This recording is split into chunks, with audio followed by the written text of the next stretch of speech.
On va continuer dans la technique. Avec nous, Nicolas Constant de Sud-Vin Bio. Sud-Vin Bio, donc association interprofessionnelle regroupant viticulteurs et metteurs en marché d'Occitanie, exclusivement pour la filière bio. Donc Nicolas Constant, vous êtes ingénieur conseil viticole chargé de l'acquisition et de la diffusion des références techniques en viticulture biologique.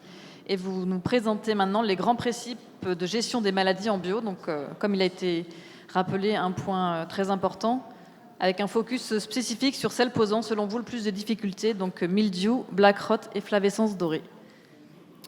Oui, bonjour à tous. Donc effectivement, on est raccord avec Jacques. On considère que les 3 maladies qui posent potentiellement le plus de soucis en bio, ce sont le mildiou, black rot et la flavescence dorée, dont je vais détailler un peu ça dans mon intervention. Donc juste pour rappel, quand on parle de protection, le premier réflexe qu'on a en tête généralement, ce sont les produits, mais il n'y a pas que les produits dans la vie. Et la réglementation bio le rappelle, l'article 12 du règlement 834/2007 précise qu'avant d'avoir recours aux produits, pour lutter contre les maladies, les ravageurs ou les mauvaises herbes, il faut avoir recours à la protection des prédateurs naturels, le choix des espèces et des variétés sous-entendues tolérantes ou résistantes aux maladies, mise en œuvre des rotations des cultures, mise en œuvre également des techniques culturales, donc les mesures prophylactiques, et les procédés thermiques. Si ces techniques-là ne sont pas suffisantes pour limiter le développement des maladies, effectivement, on peut avoir recours aux produits. Donc, comme l'a rappelé Jacques tout à l'heure, on a une liste, diapo suivante, s'il vous plaît. On a une liste positive de substances actives qui sont autorisées en bio.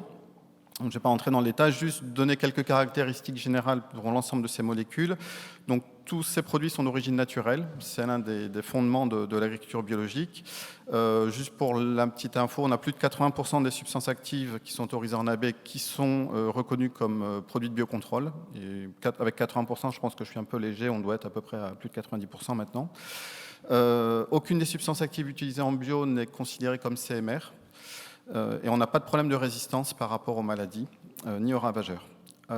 2 caractéristiques extrêmement importantes dans la construction des stratégies de lutte contre les maladies.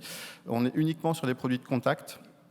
Et pour les fongicides, on a un mode d'action qui est pratiquement exclusivement préventif. Alors pour focaliser sur le mildiou, donc rappel des différentes substances actives qui sont autorisées. Donc bien évidemment, la principale qui est utilisée et qui l'est de façon historique, c'est le cuivre.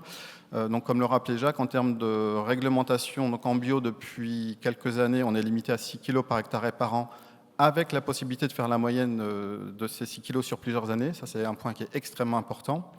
La réglementation générale qui vient d'évoluer au 1er janvier 2019, donc qui contraint à utiliser 28 kg de cuivre métal en moyenne sur 7 ans. Avec peut-être, donc là il y a un point d'interrogation sur le fait qu'on pourra avoir une traduction dans le droit français pour avoir 4 kg fixes par hectare et par an, donc de ne pas pouvoir faire la moyenne sur plusieurs années. Ça, c'est encore un point d'interrogation sur la réglementation. Donc bien évidemment, les stratégies de lutte contre le mildiou reposent avant tout sur l'utilisation du cuivre, mais depuis quelques années, donc, on a des nouveaux produits qui sont arrivés, des produits de biocontrôle, donc l'huile essentielle d'orange douce, qui a une action directe sur le mildiou et sur l'oïdium, et puis 2 substances actives donc, qui ont des propriétés de stimulateurs de défense des plantes, le Cossoga et la cérévisane.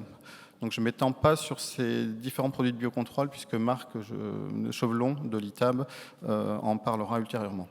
Donc là, je présente, donc suite au millésime 2018, avec qui il y a eu une pression exceptionnelle mildiou dans la région, on a fait des enquêtes chez des producteurs pour analyser les stratégies et essayer de mettre en évidence les principales clés de réussite.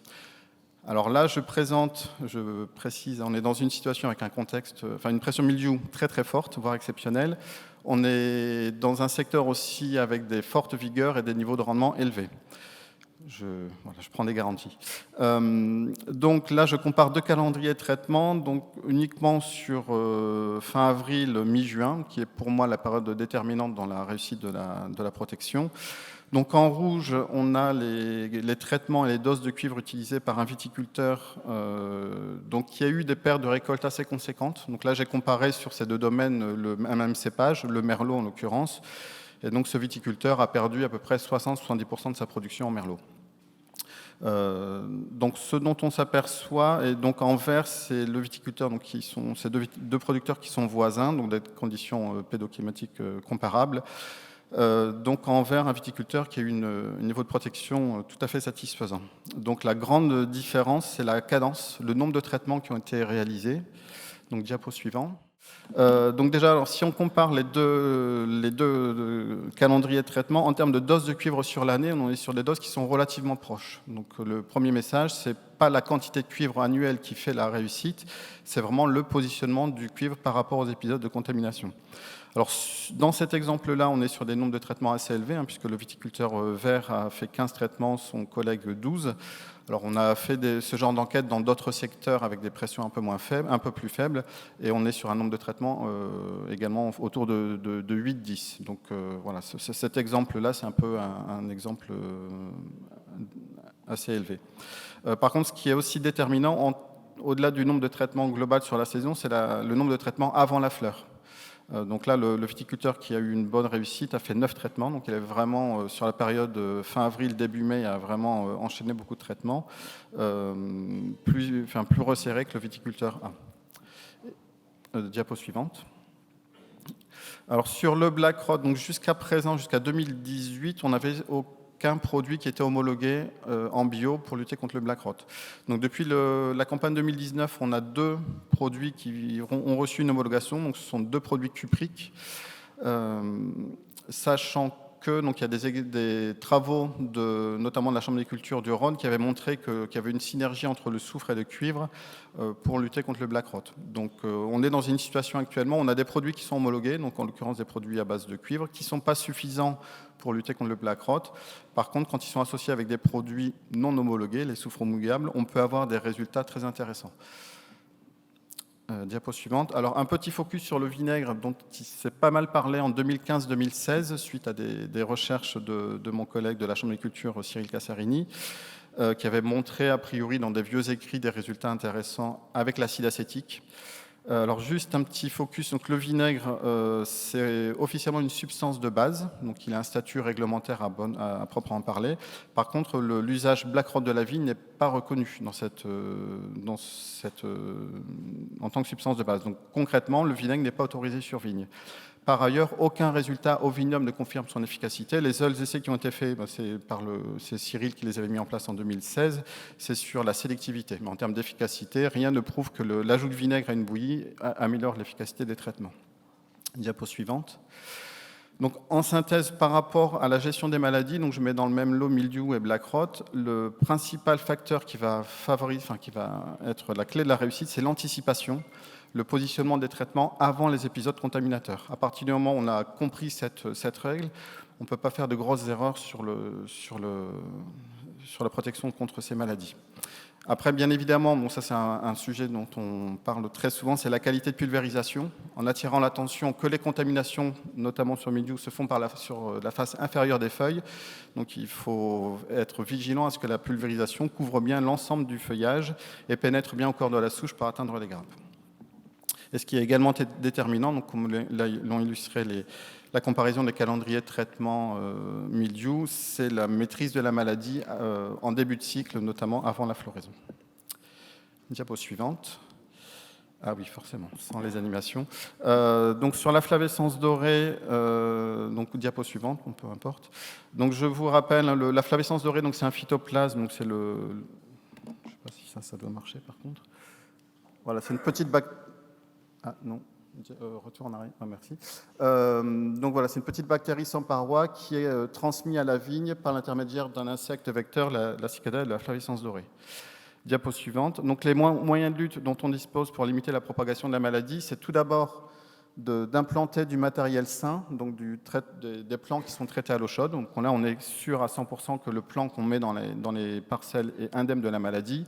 Le deuxième volet, qui n'est pas non plus spécifique bio, c'est la prospection et l'arrachage des souches contaminées. Donc ça, c'est extrêmement important de participer aux démarches collectives qui sont mises en place sur les territoires, donc notamment par l'intermédiaire des FEDON, de prospection des souches contaminées et de l'arrachage rigoureux de ces souches. Et bien évidemment, le troisième levier dont on dispose, c'est la maîtrise des populations de cicadelles. Diapo suivante. Donc là, on est sur du spécifique bio. Alors juste pour rappel, donc, bien évidemment, la base de la lutte, c'est des traitements insecticides, mais on sait également que l'épamprage sur certains cépages, permet de baisser de l'ordre de 30-40% les populations de cicadelles, donc ce n'est pas négligeable. En bio, formellement, le seul produit qui peut être utilisé pour lutter contre la cicadelle, c'est le pyrètre naturel. Alors, j'attire votre attention sur des produits à base d'huile essentielle d'orange douce qui officiellement sont homologués, mais qui ne sont pas reconnus par le ministère de l'Agriculture pour pouvoir être utilisés dans le cadre des traitements obligatoires. Donc vous pouvez les utiliser, mais ça ne vous affranchit pas d'utiliser malgré tout les traitements au pyrètre naturel. Alors, la flavescence dorée, c'est un sujet dont on parle beaucoup en bio. Alors, juste, donc, diapo suivante, s'il vous plaît. C'est une maladie qu'on arrive à maîtriser quand on la prend relativement tôt. Donc, dès les premiers symptômes, et même en amont de découverte des symptômes, si on se mobilise vis-à-vis de la maladie, on arrive à gérer. Diapo suivante. Si on se réveille et qu'il y a la flavescence est bien implantée dans le vignoble, là, ça va être extrêmement compliqué, pour ne pas dire impossible, à maîtriser en bio. Donc, il faut vraiment être... C'est comme pour les maladies, faut vraiment, enfin pour le mildiou ou le black rot, il faut vraiment anticiper pour avoir une bonne gestion de la maladie. Diapo suivante. Donc là, j'étais très rapide sur la flavescence dorée. Pour information, collectivement, avec la Chambre régionale d'agriculture, la Frédon et Sud-20 Bio, nous venons de rédiger plusieurs plaquettes pour reprendre les bons principes de lutte contre la flavescence dorée en bio. Donc, ce sont des plaquettes qui sont disponibles sur notre site internet et sur le site internet des chambres régionales. Pour avoir plus de détails sur la maîtrise des maladies. Diapo suivante. Donc en conclusion, ces trois maladies peuvent potentiellement, bon, bien évidemment ce n'est pas une fatalité, mais potentiellement peuvent faire perdre de la compétitivité aux exploitations viticoles bio, voire des déconversions, notamment sur le black rot côté vallée du Rhône. Il y a quelques années, il y a eu pas mal de déconversions à cause de cette maladie. Souvent, c'est parce que ce sont des maladies qui sont suivies. Concrètement, on peut les gérer en bio. Par contre, il faut une excellente organisation. Je prends l'exemple du millésime 2018 avec une très forte pression maladie. C'était gérable, mais il fallait être extrêmement bien organisé. Il fallait anticiper.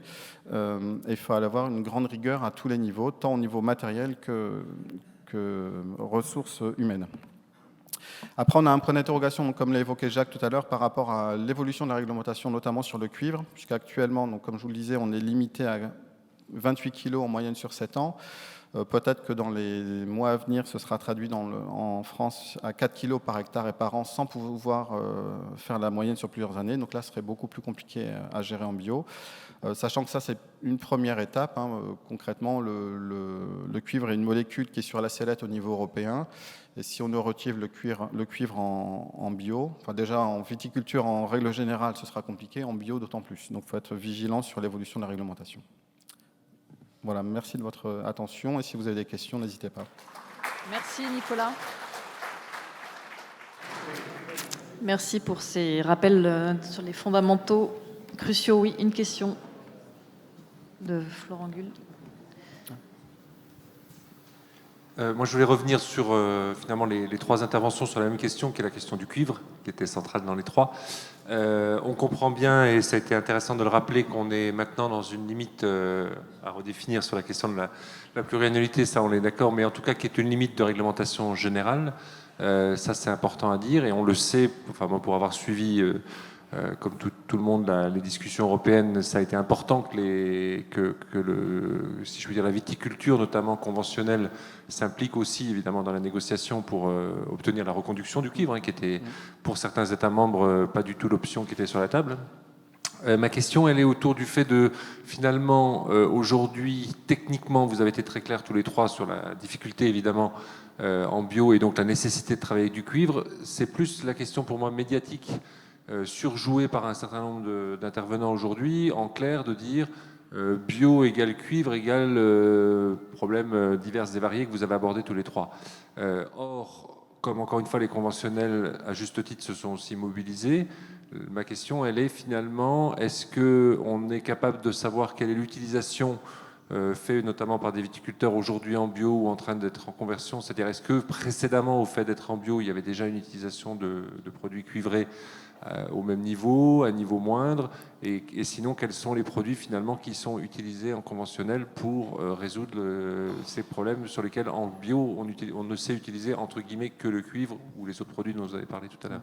Encore une fois, la question peut être reprise par les autres intervenants de début d'après-midi aussi. Bon, je laisserai la parole à mes collègues s'ils ont plus d'infos. Alors effectivement, autant avoir des chiffres sur les doses de cuivre utilisées par les bio, c'est relativement facile, même si bon, il y a une grande variabilité d'une année sur l'autre. C'est ça qui est important. Bien évidemment, moi j'ai focalisé sur 2018. En règle générale, en grossillon, les doses sont largement inférieures à ce que j'ai pu présenter. Après, en conventionnel, c'est plus compliqué parce qu'ils l'utilisent très différemment de ce qu'on peut faire en bio. En bio, on l'utilise souvent à des très petites doses. En conventionnel, l'usage, ils font beaucoup moins de traitement au cuivre, ça c'est indéniable. Par contre, souvent à des doses supérieures. Moi, le seul chiffre que j'avais en tête, c'était une enquête Agreste 2010. Bon, c'est un chiffre, ça vaut ce que ça vaut. L'ordre de grandeur, on était moitié moins de doses de cuivre utilisées par les conventionnels. Donc, sur cette enquête, on était à 3,5 kg en moyenne chez les conventionnels. On était à peu près à 3 kg chez les bio. Bon, sachant qu'effectivement, en plus de ces 1,5 kg de cuivre, les conventionnels utilisent tout un tas de produits dont certains sont classés comme CMR. Il y a à peu près 30% des molécules qui sont couramment utilisées en anti-mildiou conventionnel qui sont potentiellement CMR. Donc c'est quand même assez gênant. Je ne sais pas si Jacques, tu as des... Marc serait aussi bien placé pour moi que moi pour répondre. Il y avait une enquête qui avait été faite par l'IFEV et l'ITAB en 2013, c'est ça, qui montrait qu'à l'époque, si l'élimination de 4 kg par hectare était appliquée, une année de forte pression comme 2018, il y aurait entre 15 et 50% des... 15 et 30% des vignerons en France qui ne seraient pas conformes. Ou qui auraient le choix à arrêter à 4 kg et donc avec les conséquences sur les pertes de raisin que ça peut impliquer. Sachant que depuis, il y a eu de nouvelles molécules, enfin, encore une fois, Marc en parlera après, des produits biocontrôle qui sont arrivés sur le marché qui peuvent peut-être améliorer la situation par rapport à 2013. Et il y a le développement bon, qui est tout relatif des cépages résistants qui permet aussi de tenir ces 4 kg. Merci pour ces précisions sur ce sujet brûlant, suivi par tous de façon très attentive.